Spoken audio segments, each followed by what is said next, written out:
할렐루야! 할렐루야! 지난 한 주간도 평안하셨습니까? 지난 한 주간도 행복하셨습니까? 지난 한 주 저는 너무나도 좋았습니다. 날씨도 참 포근했고 또 모든 것이 완벽했고 그리고 모든 것이 좋았던 한 주였습니다. 물론 근심 걱정은 늘 있었지요. 그러나 그 근심 걱정 하나하나 해결해 나가다 보니까 참으로 불평보다는 감사가 많았던 한 주가 아니었나라고 생각을 하게 됩니다. 자, 그럼에도 우리는 늘 불안해하고 늘 불평하고 늘 근심 걱정에 쌓여 있다라 그래도 과언은 아니겠지요. 자, 그런데 한번 생각해 보십시오. 근심 걱정한다 그래서 그 문제가 해결되던가요? 그랬으면 저도 늘 근심만 하며 살겠습니다. 오히려 하나님께 맡기고 우리 평안한 마음으로 하루하루 기쁨으로 살아가는 우리 모두가 되시기를 주님의 이름으로 축원합니다. 오늘 해결이 안 되는 문제는요, 내일에 맡겨두십시오. 하나님이 해결해 주시겠지라고 말입니다. 자, 우리 옆에 있는 분들과 이렇게 인사합니다. 하나님께 모든 것을 맡깁시다.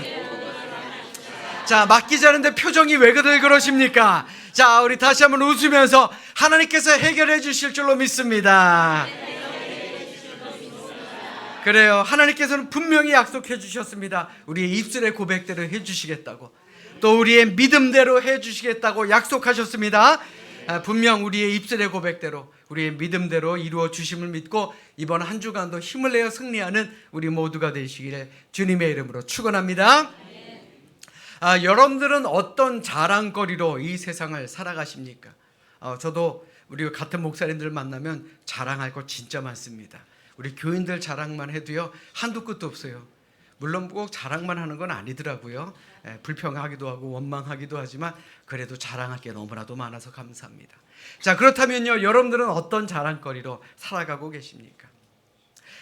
프랑스의 소설가 베르나르 베르베르가 쓴 웃음이라는 책에 이런 글이 나옵니다.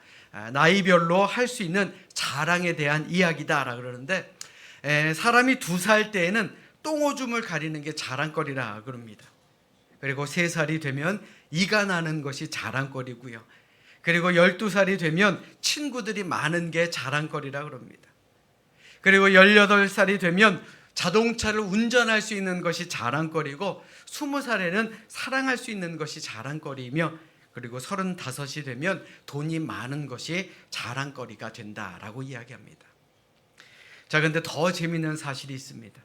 그 이후부터는요, 자랑거리가 거꾸로 된다라는 거예요. 사람 나이 50에는 돈이 많은 게 자랑거리고, 사람 나이 60이 넘어가면 사랑을 할 수 있는 것만으로도 자랑거리고요, 70이 되면 자동차를 운전할 수 있는 것이 자랑거리라고 합니다. 왜요? 다리가 건강하다라는 얘기겠죠. 그리고 75이 넘으면 친구들이 남아있다라는 게 자랑거리라고 합니다. 왜요? 하나 둘씩 세상을 떠나가니까. 그리고 80이 되면 이가 남아있는 것이 자랑거리가 되고요, 85이 넘으면 똥오줌을 가리는 것이 자랑거리다라고 이야기를 합니다. 자, 그러면서 이 베르나르 베르베르는 말하기를 결국 사람의 인생은 너나 할 것 없이 똥오줌 가리는 자랑으로 시작했다가 삶의 마지막까지 똥오줌을 내 손으로 가리는 걸 자랑으로 여기며 살아간다, 그렇게 생을 마감한다라고 말합니다. 아무리 대단한 사람도요, 나이가 들면 결국은 이렇게 되고 만다라는 것이죠. 자, 인생이라는 게 생각해보면 좀 허무하지 않습니까? 그래도 여러분들은 여러분 다리로 이 자리에 오셨으니 아직까지는 쓸만한 겁니다. 아멘. 그런데 인생이라는 게 참 허무하지만 정말 불쌍한 인생, 정말 험한 인생이 뭡니까? 하나님을 만나지 못한 인생 아닙니까?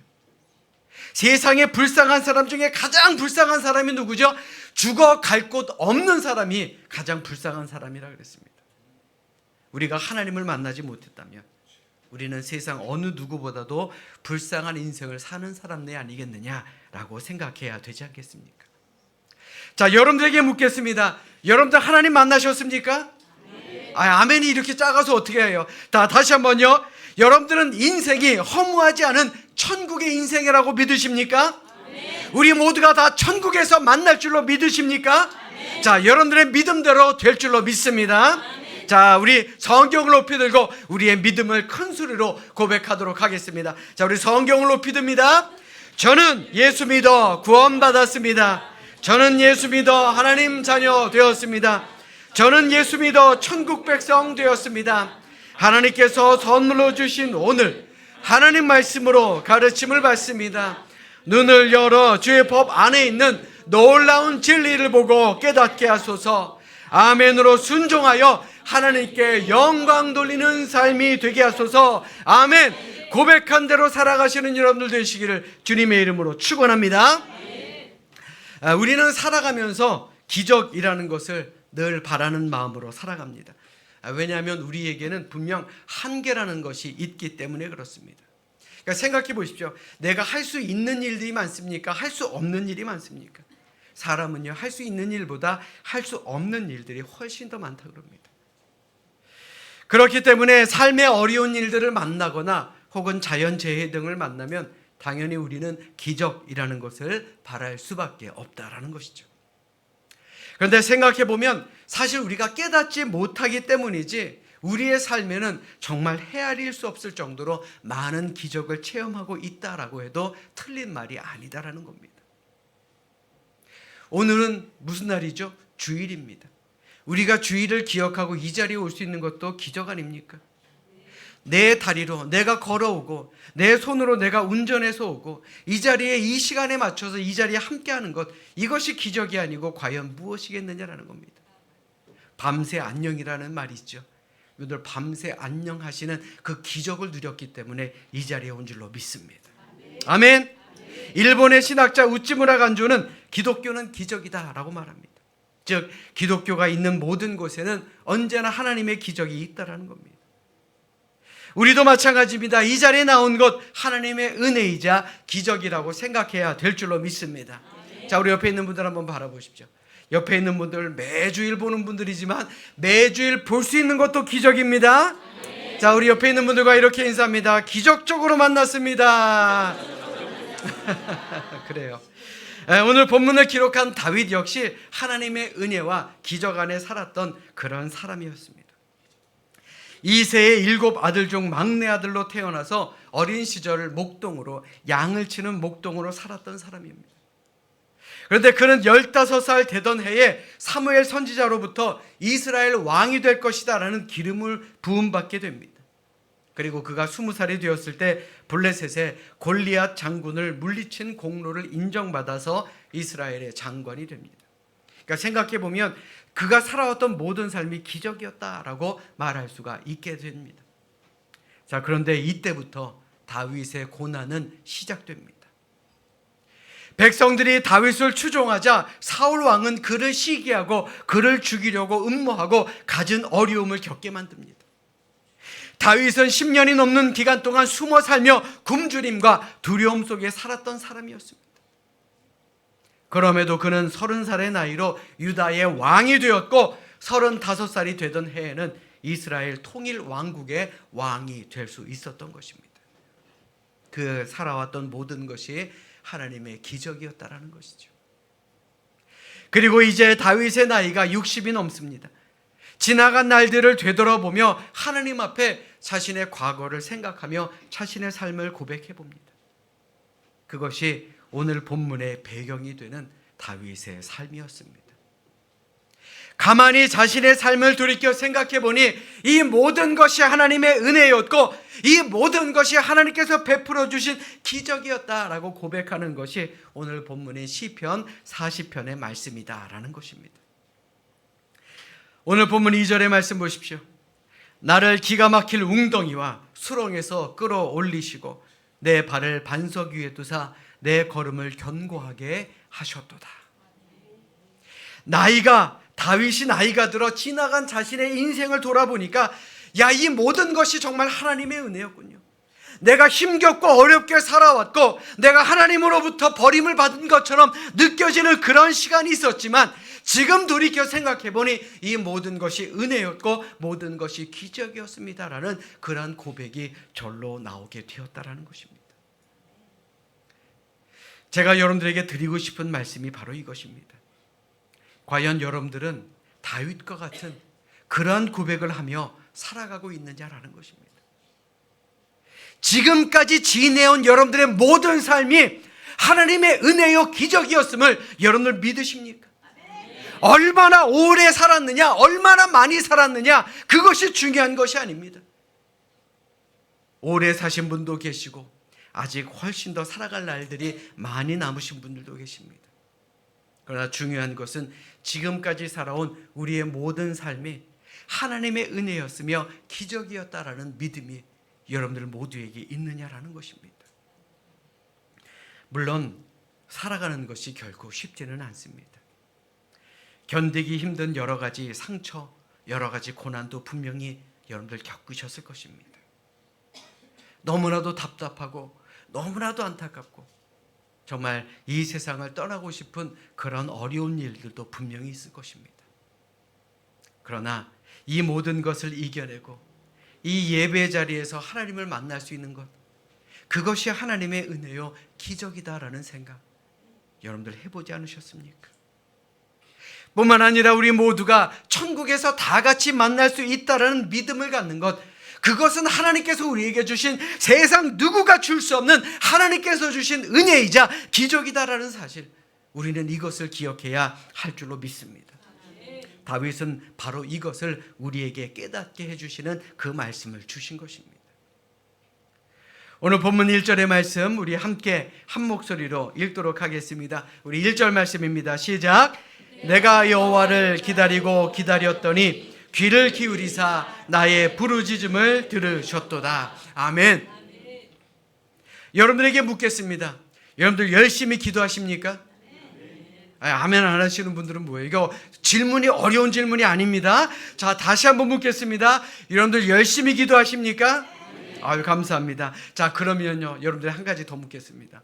그 기도가 바로 이루어지는가요? 훨씬 더 쉬운 질문인데 대답하기가 훨씬 더 어려웠습니다. 사실 우리가 하는 기도의 대부분은 곧바로 이루어지지 않습니다. 물론 기도가 바로 즉시 응답될 때도 있죠. 그러나 가만히 돌아보면 기도한 후에 기다리고 기다려야 응답되는 경우가 훨씬 더 많은 것 같습니다. 그러다 보면 때로 이런 생각이 들기도 하죠. 야, 하나님은 내 기도를 안 들어주시는가 보다. 아, 하나님께서는 정말 내 기도를 안 들어주시는가 보다 라고 생각이 들 때가 있습니다. 이에 대해 하박국 선지자는 이렇게 말합니다. 이 묵시는 정해진 때가 있나니 그 종말이 속히 이르겠고 결코 거짓되지 아니하리라. 비록 더딜지라도 기다리라. 지체되지 않고 반드시 응하리라. 믿으시면 아멘. 자, 우리 따라서 합니다. 기다리면 응할 것입니다.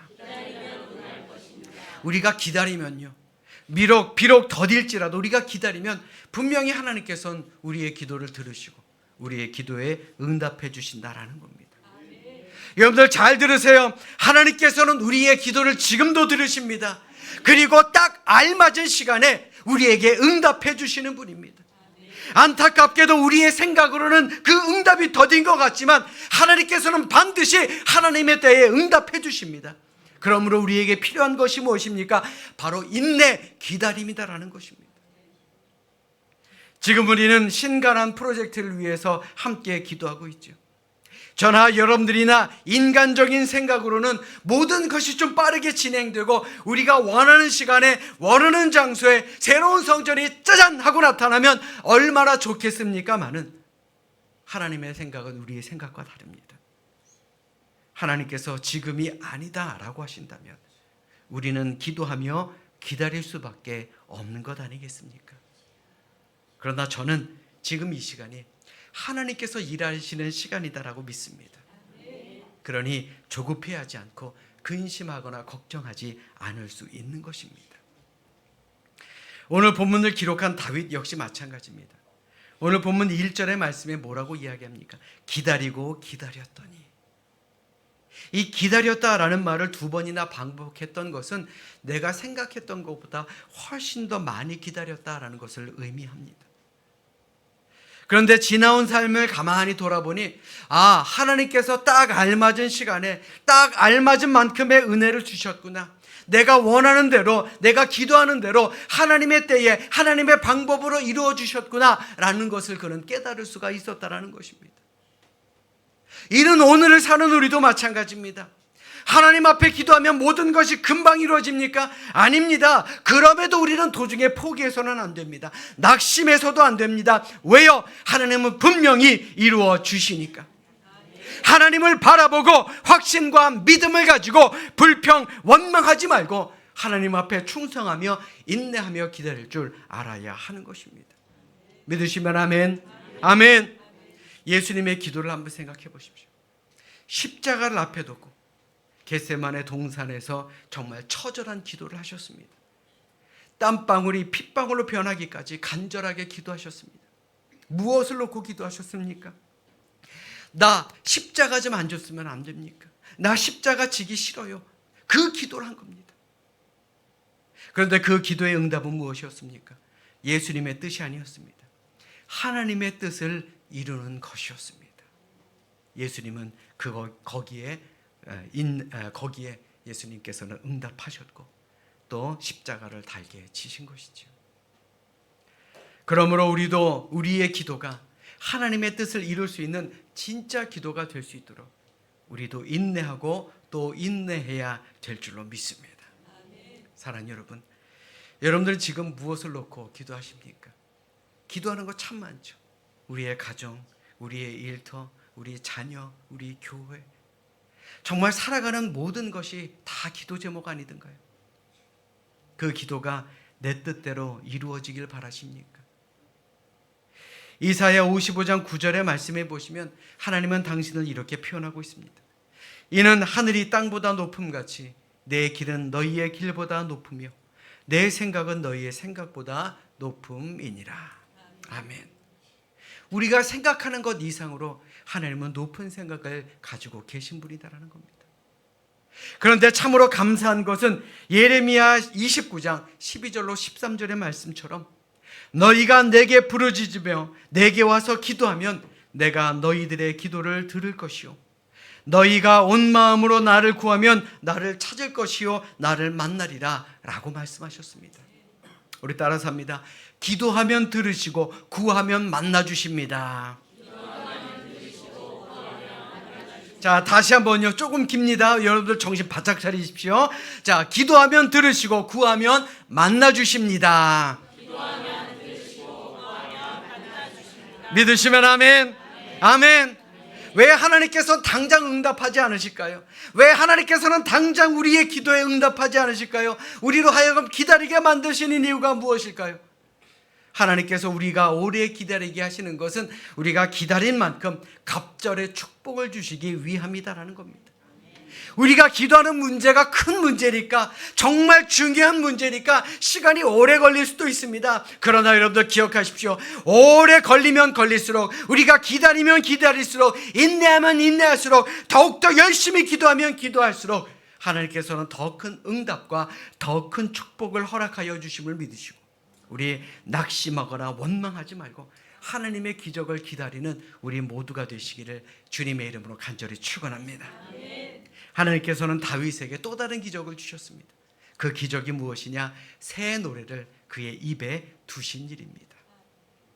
오늘 본문 3절의 말씀을 같이 읽겠습니다. 3절 말씀입니다. 시작.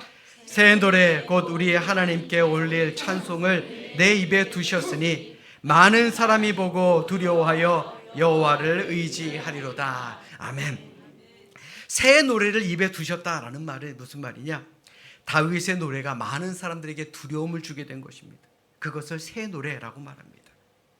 다윗의 적들은 다윗이 당하는 고난, 다윗이 겪고 있는 고난을 보면서 야, 저놈 분명히 쓰러질 거야, 금방 쓰러질 거야 라고 확신을 했습니다. 그런데 아무리 시간이 지나도요, 아무리 기다려봐도요, 그러지가 않습니다. 오히려 더 새로운 힘을 얻어 승리하게 된 것을 보게 된 것입니다. 그래서 적들은 두려워한 것입니다. 그래서 하나님께서는 그 입에 새 노래를 주셨다라고 표현하게 만든 것입니다. 오늘 보면 2절의 말씀 보십시오. 기가 막힐 웅덩이와 수렁에서 하나님은 자신을 끌어올리셨다라고 표현합니다. 현대인의 성경으로 보면 절망의 웅덩이와 진흙탕 속에서 나를 건지셨다라고 표현하죠. 하나님은 그런 분이십니다. 우리에게 정말 절망의 순간에도, 정말 고난의 순간에도 우리를 들어 올리시는 분, 바로 그분이 우리 하나님이다라는 겁니다. 그러니 우리도 새로운 노래를, 새 노래를 입에 두고 살아야 되지 않겠습니까? 저도 그렇지만 여러분들도 살다 보면 그 당시에는 정말 하나님이 원망스럽기도 하고, 내일이 오는 것이 두렵고, 출근하는 것이 정말 어려운 그런 고난의 시간도 분명히 있었을 줄로 압니다. 여러분들에게 있어서 가장 위기와 같은 그런 시간이 언제였습니까? 한번 떠올려 보십시오. 정말 견디기 힘든 시간이 언제였습니까? 그런데 그때를 한번 떠올려 보시고 오늘을 한번 생각해 보십시오. 살아 숨쉬고 예배 자리에서 함께 예배드리고 있는 우리의 모습, 하나님께서 지켜주시고 해결해 주시고 건져 주셨기 때문에 가능한 일 아니겠습니까? 우리 옆에 있는 분들 한번 바라보십시오. 우리 모두는 삶의 고난을 겪고 이겨내고 이 자리에 온 분들입니다. 우리 옆에 있는 분들 바라보라 그러면 표정이 되게 좋아지시는 것 같아요. 로마 감옥에 갇혔던 베드로, 빛이 들어오지 않는 그런 감옥에 갇혔던 사도 바울과 실라, 그들을 한번 떠올려 보십시오. 형들에게 잡혀 깊은 웅덩이에 갇혔다가 애굽의 노예로 팔려갔던 요셉을 한번 떠올려 보십시오. 큰 물고기의 뱃속에서 3일 동안을 갇혀 있었던 요나를 한번 떠올려 보십시오. 그러한 모든 상황이 그들의 삶에 있어서 굉장히 큰 위기였을 것입니다. 그런데 그들에게 그 위기가 있었기 때문에 그들은 더욱더 크게 기도할 수 있었고, 하나님은 그들을 모두 위기에서 건져내어 주셨으며, 그들은 더 큰 일을 행할 수 있는 그러한 기적과 그러한 기회와 그러한 힘과 그러한 능력을 하나님으로부터 받은 것 아니겠느냐라는 것입니다. 다윗은 지금 그런 하나님을 찬송하고 있는 것입니다. 인간적인 생각으로는, 내 생각으로는 정말 절망스러운 상황이 있을지는 몰라도 하나님의 눈으로는요, 그것이 새로운 기회의 시작이 된다는 것을 우리에게 알려주는 그러한 다윗의 말씀이다라는 것, 우리는 이것을 늘 기억하며 살아야 할 줄로 믿습니다. 그래서 우리의 입에는 새 노래로 하나님을 찬송할 수 있는 그런 사람이 되어야 한다는 겁니다. 사랑하는 여러분, 여러분들은 새 노래로 하나님을 찬송하십니까? 여러분들은 하나님을 새 노래로 찬송하십니까? 여러분들 잘 들으세요. 고난 중에 찬송하는 것이 진짜 새 노래입니다. 힘겨운 시절에 부르는 것이 바로 하나님께서 기뻐하시는 새 노래다라는 것, 우리는 이것을 기억해야 할 줄로 믿습니다. 시편 37편 24절 말씀에 그는 넘어지나 아주 엎드러지지 아니함은 여호와께서 그의 손으로 붙드심이로다 라고 말씀하고 있습니다. 하나님이 붙들어 주십니다. 우리는 볼 수는 없지만 보이지 않는 손으로 우리를 붙들어 주시는 분입니다. 이것이 바로 기적입니다. 그러니 우리가 세상 누구를 의지하겠습니까? 우리에게 기적을 베푸시도록 하나님께 기회를 드려야 되지 않겠습니까? 그러니 맡깁시다. 근심 걱정 있으십니까? 고통과 고난이 있으십니까? 여러 가지 상처가 있으십니까? 하나님께 맡깁시다. 하나님께 기적의 시간을 드립시다. 아멘. 바라기는 고난 앞에서 미리 원망하지 마시고 오히려 하나님께서 베풀어 주실 기적을 꿈꾸며 우리 새 노래로 하나님을 찬송하는 진짜 그리스도인들 되시기를 이 시간 주님의 이름으로 축원합니다. 오늘 본문 속에서 다윗은 하나님께서 행하신 기적이 많다라고 노래합니다. 뿐만 아니라 오늘 본문 5절의 말씀 보십시오. 여호와 나의 하나님이여, 주께서 행하신 기적이 많고 우리를 향하신 주의 생각도 많아 누구도 주와 견줄 수가 없나이다. 내가 널리 알려 말하고자 하나 너무 많아 그 수를 셀 수도 없나이다 라고 고백하고 있습니다. 하나님이 우리를 많이 생각하신다는, 하나님께서 우리를 어느 정도 생각하시느냐, 내가 수를 셀 수 없을 정도로 하나님께서 나를 생각하신다는 겁니다.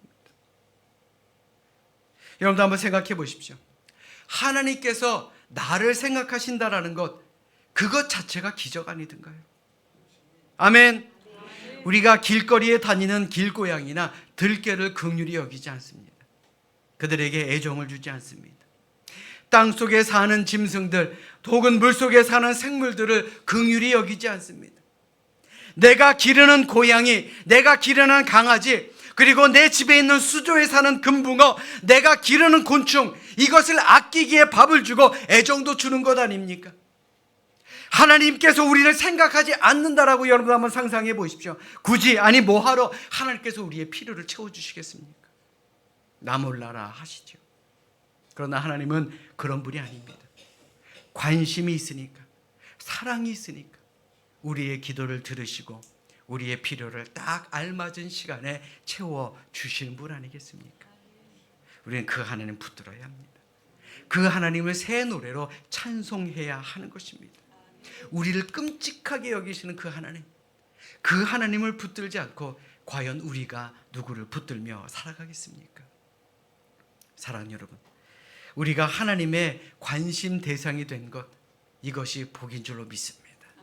자, 우리 옆에 있는 분들과 이렇게 인사합니다. 하나님은 나를 사랑하십니다. 근데 또 나만 사랑한다고 할 것 같아서, 교만할 것 같아서, 자, 다시 한번 인사하겠습니다.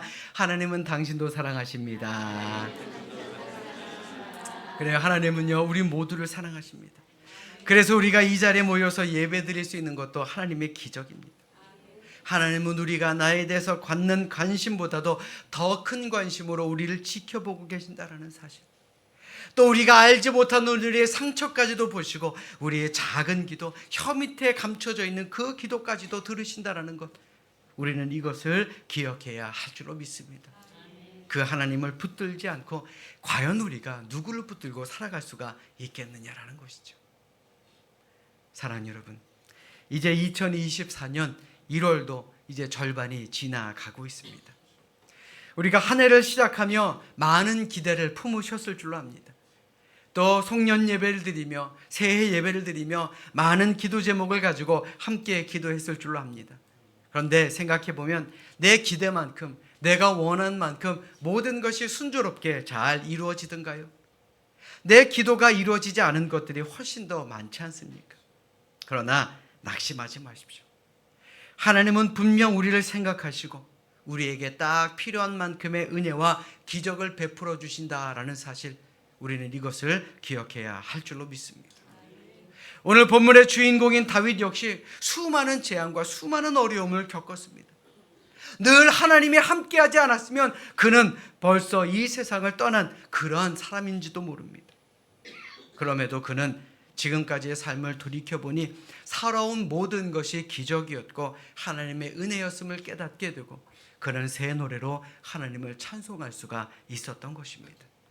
우리가 이것을 잊어서는 안 됩니다. 그러므로 이 시간 진정으로 바라기는, 여러분들의 삶에 어떤 어려움이 있든, 어떠한 재앙이 있든, 어떠한 대적 원수가 있든, 기가 막힐 웅덩이와 수렁이 있든, 올 한 해 우리 하나님께 모든 것 다 내어 맡기시고 하나님께서 우리를 누구보다도 더 많이 생각하신다라는 그러한 마음을 가지고, 믿음을 가지고 올 한 해 우리 기적을 만들어 나아가는, 또한 기적을 체험해 나아가는 우리 모두가 되시기를 이 시간 주님의 이름으로 간절히 축원합니다. 축원합니다. 기도하겠습니다.